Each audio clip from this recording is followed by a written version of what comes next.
Hello friends, welcome to my channel Sam creation. ఈరోజు మా ఇంట్లో ఎగ్ మేతి కర్రీ ఎలా చేయాలో చూద్దాం రండి. దానికి కావాల్సిన ఇంగ్రీడియంట్స్: 6 ఎగ్స్ బాయిల్ చేసుకొని పక్కన పెట్టుకోవాలి. ఒక పెద్ద ఆనియన్ కట్ చేసుకొని పక్కన పెట్టుకోవాలి. అల్లం వెల్లుల్లి పేస్ట్, మెంతి కూర 1 కప్పు, 2 టమోటాలు పేస్ట్ చేసి పెట్టుకోవాలి. తర్వాత 4 పచ్చిమిరపకాయలు కట్ చేసుకోవాలి. ఫస్ట్ ఎగ్స్ మనం ఆయిల్లో ఫ్రై చేసుకోవాలి. ఫ్రై చేసుకునే క్రమంలో కాస్త పసుపు, కాస్త కారం, కాస్త సాల్ట్ వేసుకొని బాగా ఫ్రై చేసుకోవాలి. రెడ్ కలర్లో వచ్చేంత వరకు బాయిల్ బాయిల్ బాయిల్ అయిన ఎగ్స్ని బాగా వేపుకోవాలి. వేపుకున్న అది మాడిపోకుండా కాస్త మంట సిమ్లో పెట్టుకొని బాగా ఫ్రై చేసుకోవాలి. రెడ్డిష్ కలర్లో ఉంటే ఓకే చాలు, మరీ ఎక్కువ మాడిపోతే టేస్ట్ మారిపోతుంది. సో కొంచెం కారం, మనకు టేస్ట్కి తగ్గట్లు, కొంతమంది కారం ఎక్కువ తింటారు, కారంకి తగ్గట్టు అందులోనే ఎగ్ ఫ్రై అయ్యేటప్పుడే కారం వేసుకుంటే మంచి ఆరెంజ్ కలర్లో వస్తుంది. బాగా మరీ మాడిపోకుండా సిమ్లో పెట్టుకొని బాగా ఎగిపోయాక పక్కకు తీసి పెట్టుకోవాలి. మళ్ళీ ఒక ప్యాన్ పెట్టుకొని ప్యాన్లో మనకు కావాల్సినంత ఆయిల్ వేసుకొని, తర్వాత ఆవాలు, జీలకర్ర వేసుకొని చిటపటలాడించిన తర్వాత ఒక పెద్ద సైజు కప్పు ఆనియన్ కట్ చేసి పెట్టుకున్నాం కదా మనం, అది అందులోకి వేసుకొని బాగా వేపుకోవాలి. గోల్డ్ కలర్ వచ్చేదాకా బాగా వేపుకొని సిమ్లోనే పెట్టుకోండి. ఎక్కువ మాడిపోతే టేస్ట్ చేంజ్ అయిపోతుంది. ఆ తర్వాత ముందుగా ప్రిపేర్ చేసుకున్న అల్లం వెల్లుల్లి పేస్ట్ మనం ప్యాన్లోకి వేసుకొని పచ్చివాసన పోయేంత వరకు బాగా ఫ్రై చేయాలి. మొత్తం మరీ మాడిపోకుండా బాగా అవంతా గోల్డిష్ కలర్ వచ్చేదాకా అవి వేపుకోవాలి.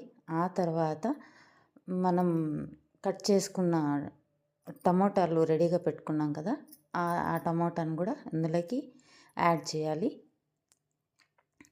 ఇంకొకటి, ఆనియన్ బాగా వేగాలంటే మనం కొంచెం సాల్ట్ వేసుకుంటే టైం తీసుకోకుండా తొందరగా ఆయిల్లో ఫ్రై అవుతుంది. ఆనియన్, అల్లం 2 బాగా మిక్స్ అయిపోయాయి.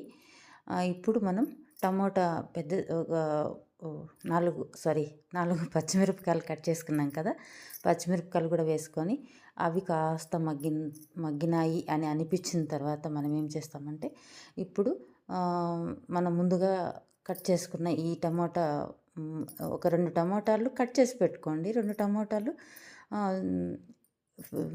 మిక్స్ చేసి పెట్టుకోండి. ఎందుకంటే టమోటా మనం మిక్స్ చేసి పెట్టుకుంటే గ్రేవీ కోసం అది యూజ్ అవుతుంది. ఎక్కువ గ్రేవీ కావాలనుకుంటే కొంచెం ఆయిల్, వాటర్ ఎక్కువ వేసుకోండి. ఇప్పుడు కట్ చేసుకున్న టమాటో కూడా వేసి బాగా వేపుకొని అది కాస్త మెత్తబడిన తర్వాత మనం పేస్ట్ చేసి పెట్టుకున్న టమోటా సాస్ కూడా అందులోకి వేసేయాలి. వేసేసి బాగా మొత్తం మిక్స్ అయ్యేలాగా కలపాలి. కలిపిన తర్వాత అది కింద మాడిపోకుండా సిమ్లోనే పెట్టాలి. ఎందుకంటే ఎక్కువ మంట పెడితే అది ఎక్కువ దగ్గర పడిపోయి మాడిపోతుంది మనకి. ఇది ఓన్లీ ఎగ్ తినేవాళ్ళు, అంటే సండే ఖచ్చితంగా చికెన్, మటన్ ఇవి తింటారు. మా ఇంట్లో అవన్నీ తినకుండా ఓన్లీ ఎగ్ తినే వాళ్ళు కూడా ఉన్నారు. సో వాళ్ళ కోసం నేను స్పెషల్గా ప్రిపేర్ చేస్తున్నాను. ఇది కొంచెం గట్టిపడిన తర్వాత మనం 2 స్పూన్స్ ధనియాల పౌడరు, 2 స్పూన్స్ మిర్చి పౌడరు, గరం మసాలా 1 స్పూన్, పసుపు హాఫ్ టేబుల్ స్పూన్ వేసి ఆల్రెడీ మనము ప్యాన్లో ఉడకబెడుతున్నాం కదా, ఆ గ్రేవీలోకి ఈ మసాలా వేసేయాలి. మసాలా వేసి బాగా కలపాలి. కలిపిన తర్వాత అది దగ్గర పడుతుంది. అసలు వాటరే లేకుండా మొత్తము మిక్స్ అయిపోతుంది.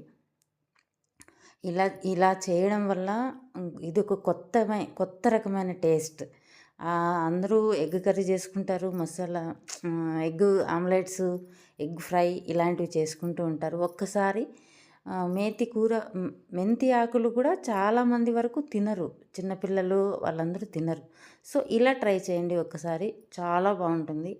ఒక్కసారి ట్రై చేయండి. ఆల్రెడీ మనం మెంతి కూర బాగా కడిగి కట్ చేసి పెట్టుకున్న మెంతి కూర దీంట్లోకి యాడ్ చేసేయాలి. యాడ్ చేసి బాగా కలుపుకొని ఇది మరీ గట్టిగా ఉంటుంది కాబట్టి సో, ఇప్పుడు మనకి వాటర్ ఎన్ని కావాలనుకుంటే అన్ని వాటర్ ఇందులోకి యాడ్ చేయొచ్చు. మాడిపోకుండా చూసుకోండి. హ్యాపీగా మంట తక్కువగా పెట్టుకొని చూసుకోండి. ఇప్పుడు ఎంత గ్రేవీ కావాలనుకుంటే అన్ని వాటర్ వేసుకోండి. వాటర్ వేసుకొని బాగా కలిపి ఒక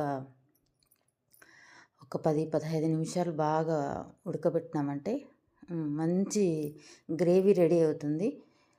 ఇంకొక విషయం చెప్పాలంటే ఈ చికెన్, మటన్ చాలా వరకు ఇప్పుడున్న ఈ సిచ్యువేషన్స్‌లో అంత సేఫ్ అని నేను అనుకోను. బట్ తినేవాళ్ళు మనం ఆపలేము. హ్యాపీగా తింటారు. మా ఇంట్లో కూడా తింటారు. నేను మాకు ఇద్దరి కోసం మాత్రమే ఎగ్ చేస్తాను. మిగతా అంతా చికెన్ బిర్యానీ ప్రతి సండే ఉండాల్సిందే, కంపల్సరీ ఉండాలి. ఎంతమందికి chicken biryani, chicken fry, chicken pakoda ఇవి కంపల్సరీ ఉండాలో కామెంట్ చేయండి. ఇంకా ఈ కర్రీ దగ్గర పడింది. ఇప్పుడు ఆల్రెడీ మనం ఫ్రై చేసుకున్న ఎగ్స్ ఉన్నాయి కదా, ఆ ఎగ్స్‌ని ఈ కర్రీలోకి యాడ్ చేసేసి కాస్త ఒక 10 నిమిషాలు బాగా కలిపి బాగా బాయిల్ చేసేసామంటే వెరీ వెరీ వెరీ టేస్టీ అయిన ఎగ్ మేతి కర్రీ రెడీ అయిపోతుంది. Just wait. ఒక 2 సెకండ్స్‌లో మొత్తం అది బాయిల్ అయిపోతుంది. లాస్ట్ మినిట్‌లో కొత్తిమీర, పుదీనా కంపల్సరీ మంచి టేస్ట్ వస్తుంది. ఏ కర్రీ చేసినా, ఎంత మంచి వంట చేసినా, మంచి బిర్యానీ చేసినా పుదీనా, కొత్తిమీర లేనిదే ఫినిష్ అవ్వదు కర్రీ. సో, ఈ లాస్ట్ మినిట్‌లో ఒక 2 మినిట్స్, 3 మినిట్స్‌లో మనం కర్రీ దింపేస్తాం అనంగా. ఇప్పుడు ఈ కర్రీ ఈ మెంతి ఛీ! సారీ పుదీనా, కొత్తిమీర 2 ఇందులోకి వేసుకొని కాస్త అలా కాస్త మగ్గనిచ్చేసి దింపేయడమే. ప్లేట్‌లోకి పెట్టుకొని వేడి వేడి అన్నంలోకి ఈ కర్రీ వేసుకొని తింటే సూపర్ అంటే సూపర్ ఉంటుంది. చిన్నప్పుడు మా అమ్మ చేసేది. అంటే మెంతాకు కొన్ని రకమైన ఆకుకూరలు తినము.